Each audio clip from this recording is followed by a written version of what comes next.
Bakunzi b'ikiganiro Yesu araje kuri televiziyo yacu atakwihana nta juru tongi kubaha kaze mu izina ry'umwami wacu Yesu Kristo. Kuno munsi turanezerewe cyane kuba hamwe namwe kugira tuganire ijambo ry'Imana. Ijambo ry'Imana kuno munsi tugiye kurisanga mu Bacamanza igice cya 16 turaza guhera ku murongo wa mbere, turaza kubandanya, turaza turasimba imirongo hanyuma turaza gushikana ku murongo wa 21. Dusome mu izina rya Yesu Kristo. Mukaba kino kiganiro mugire mugishikirizwe n'umuvuga butumwa Nimbona Leonard. Turasoma mu izina rya Yesu Kristo. Samusoni ajyarukwa n'umugore, maze Samusoni aja i Gaza abonayo maraya yinjiriwe. Babarira abigaza bati Samusoni ashitse hano, baramuryamira barara bamutegeye ku irembo ry'igisagara bakesha ijoro ryose, banumye bati tubanze turorere buce duheze tumwice. Ariko Samusoni ariryamira gushitsa mu gicugu. Hageze mu gicugu aravyuka afata inzugi z'irembo y'igisagara n'ibikingi byombi by'irembo abishingura byose hamwe n'igihindizo cabyo, abita ku bitugu abidugana ku mpinga y'umusozi urabana n'Iheburoni. Turasimba ku murongo w'10. Maze Delila abarira Samusoni ati erega urampenze, umbariye ibinyoma, endase ndakwinginze mbarira ico nshobora kukuboha. Aramwishura ati bongohesha imigozi misha itigeze gukoreshwa noca mpinduka goyigoyi nkamera nk'abandi. Ku murongo wa 12, nuko Delila yabira imigozi misha arayimubohesha, aramubarira ati ngaho Samusoni Abafilistiya baragushikiriye, kandi abamurindiye bahari mu cumba c'imbere mu nzu. Maze Samusoni acagagura iyo migozi imuboshe amaboko nk'ucagagura inyuzi. Turasimba ku murongo wa 21. Duhere ku murongo wa 20. Maze aramubara ati ngaho Samusoni Abafilistiya baragushikiriye. Aca arakanguka agira ngo arabakira nk'uko yahora abikumure, ariko ntiyarazi yuko Uhoraho yamuretse. Maze Abafilistiya baramufata bamunogora amaso, bamumanukana i Gaza, bamufatisha iminyororo y'imiringa, bamugirira umusi mu nzu y'imbohe. Imana idufashe. Bakunzi b'ikiganiro Yesu araje kuri televiziyo yacu atakwihana nta juru. Kuri uno munsi tugiye kuganira ijambo rigiye kutubwira ntiwanjanjwe ku ngabire wahawe. Haleluya.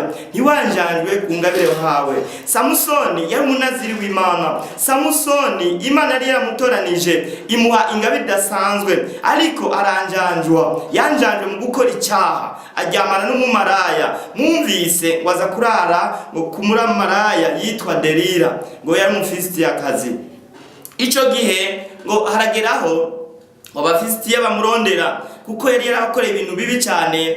Afata imbwebwe arazifatanya azijana mu mirima yabo y'ingano zose, acaturira n'ibyatsi, imirima yabo yose ikirononekara. Baca bagira imihigo yo kumurondera kugira baze bamufate. Hama Samusoni bamaze kumva yuko ari kwa Delila baca baramuryamira. Bamaze kumuryamira bararindira ati rindira buce hanyuma tumufate kugira tumuhane kuko yadukoreye ikibi. Ariko Samusoni kuko yari yarose ingabire idasanzwe, Imana yari yaramugize umunaziri, bituma batamubona. Ngo acarabyuka ngo afata ngo bihindizo by'irembo byose ngo arabirandura, ngo acarabiterera hanze. Ngo bagiye kwikangura basanga Samusoni yamaze kugenda.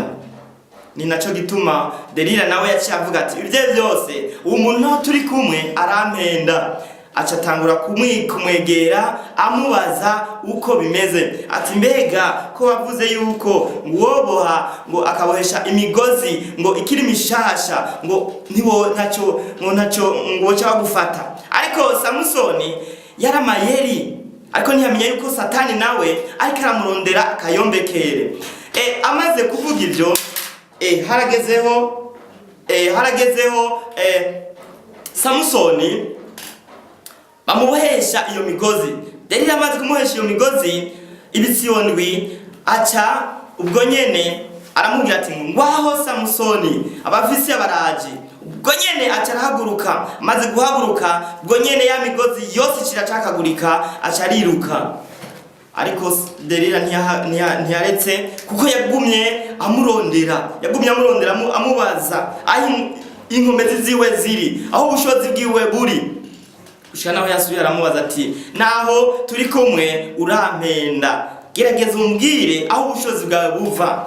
Samusoni aca asubira aramuhenda, abwira Delila ati aha mufata ibisibo byanje by'imishatsi indwi mukabibohera ku bikingi, ubwo nyene buca bamfata. Ico gihe ivyabaye nukuvuga Delila yarabikoze, arafata ibyo bisibo byiwe by'imishatsi arabibohera ku bikingi, mu nyuma asubira aramuhenda ati Samusoni, ngwaho Abafilistiya baraje kugufata. Ariko Samusoni ico gihe kubera yari mu bushobozi bw'Imana, kuko yari mu ingabire z'Imana, bituma ubwo nyene bya bitsibo byose bice birarandagurika, acariruka. Kugeza naho Delila avuga ati uwo muntu naho turi kumwe arampenda. Ico gihe bari banamwemereye amahera Abafilistiya ati gerageza umubaze aho inkomezi ziwe ziva, ugerageze umubaze. Mu nyuma rero Satani n'umwasi wacu. Satani aguma turondera ukuntu yodukuramo ingabire twaronse, bituma rero Delila yiga ubundi buhinga, yiga yindi strategy yokoresha kugira Samusoni amene inkuri, amene ibanga Imana yari yaramuhaye. Samusoni burya Delila wacha muhendahenda ngo amushira ku bibero, amaze kumushira ku bibero ngo aca mubaza ati mbwira neza inkomezi zawe ziva. Acha mumenera impuri ati iyi mishatsi yanje imowe ikava ku mutwe wanje, inkomezi zanje zoca zihava. Delila amaze kubimenya rero niho aca muryamika ku bibero aramuhendahenda, mu nyuma atamumwa. Amaze rero kumumwa, inkomezi rero zitangura kumuvako. Haleluya, zitangura kumuvako. Kino kiganiro Yesu araje ni kiganiro kitumenyesha kuba maso, ni kiganiro kitwereka yuko tukwiye kugaba, kuko Yesu nituzi umunsi n'isaha zozirako. Naco gituma rero Samusoni bimaze kumushikira, Delila asubira aramuhenda amubwira ati ngwaho Samusoni, Abafilistiya baraje kugufata. Ubwo nyene akirondera ubushobozi, akirondera inkomezi ngo yiruke, biranka. Bimaze kwanka, mwumvise ibyabaye ku murongo wa 21 ngo baramufata. Bamaze kumufata baca bamunokora amaso. Haleluya.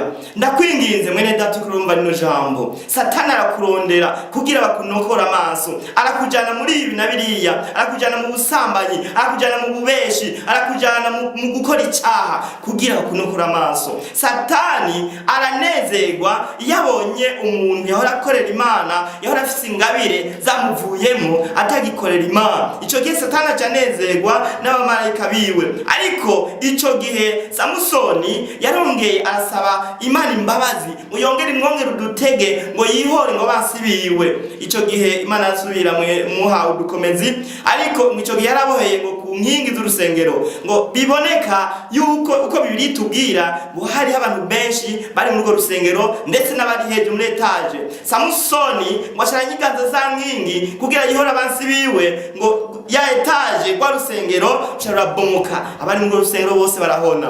Rero Samusoni byukuri yarangije nabi, Imana yaramutoranije, imuha ingabire idasanzwe, imugira umunaziri, kandi yari umuntu w'Imana. Naco gituma nawe niwanjanjwe, ndakwinginze ntiwanjanjwe, reka kwanjanya kwingabire Imana yaguhaye. Satani ararondera yuko yoyikunyaga hanyuma ukamaramara. Naco gituma muri no jambo nyamukuru, ikintu nagomba ndakubwire mwene data kuranyumviriza kuri televiziyo yacu atakwihana nta juru, niwaje mu busambanyi ingabire ufise izogenda, niwaje mu kaboregwe ingabire ufise izogenda, niwaje kubesha ingabire ufise izogenda. Uzoguma bibaza ngo uracahagaze, ariko ingabire yawe yaragiye kera. Ndabinginze rero we wumva ino jambo, Yesu umwanya n'umwanya arashobora kuza, ngo yendaza vuba, ngo zanye ingero zikwiranye n'icyo umuntu wese yakoze. Turarangije tubashimira mwebwe mwariko murakurikira kino kiganiro. Yesu araje, ndakwinginze ntiwanjajwe ku ngabire yawe Imana yaguhaye. Reka turangize dusenga Imana kugira Imana idushoboze, Imana idukomeze, kugira ingabire Imana yaduhaye zitugumemo, Satani ntazitunyage. Dusenga Imana. Turagushimiye Mana Data wa twese ubyagera mu ijuru. Uri Imana ihambaye, Imana ikora ibikomeye. Turagushimiye by'ukuri kuri no jambo ridasanzwe. Ni jambo by'ukuri ritwereka ko tutakwiye kwajanirwa ku ngabire Imana yaduhaye. Naco gituma turasabye inkomezi n'ubushobozi. Ndasenga bumvise no jambo, wongere intege by'ukuri ntibanjanirwe ku ngabire. Nambara umuririmbyi ntiyanjanirwe ku ngabire, nambara umusenzi ntiyanjanirwe ku ngabire, nambara umuvuga butumwa ntiyanjanirwe ku ngabire, nambara umupastor ntiyanjanirwe ku ngabire. By'ukuri ndakwinginze utwongera amavuta adasanzwe, utwongera ingabire zidasanzwe uzobukoze Mana nzima. Twizeguye kubikora by'ukuri, utwigize kure Satani kuko ari umwansi. Tugwaye ikaze muri byose, dushima ku byakoretse byose mu izina rya Yesu Kristo umucunguzi wacu. Amen.